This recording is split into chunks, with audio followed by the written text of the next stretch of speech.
இரவு நேர பணிக்கு செல்பவர்கள், நைட் ஷிஃப்ட்ல போறவங்க பிரச்சனைகள் அதிகமா இருக்குமா? அதிகமாகறதுக்கு வாய்ப்புகள் அதிகம். ஏன் அப்படின்னா, நீங்க தூங்குவதற்கு ஒரு நல்ல சூழல் அவசியம்.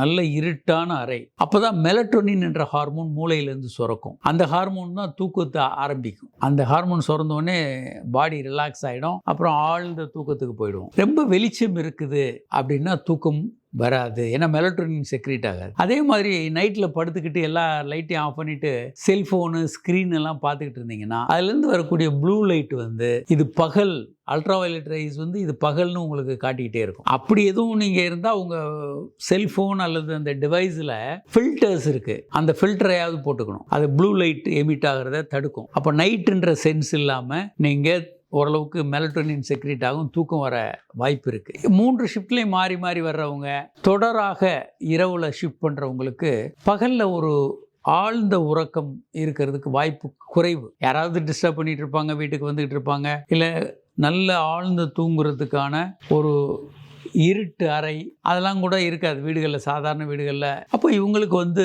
தூக்கம் முழுமையாக ஒரு 6 மணி நேரத்துலேருந்து 8 மணி நேரம் ஆழ்ந்த தூக்கம் வேணும். நல்ல விரைப்புத்தன்மை வேணும்னா. பல நாள் தூக்கம் இல்லாதவர்களுக்கு செக்ஸில் ஆர்வமும் இருக்காது, விரைப்புத்தன்மையும் வராது.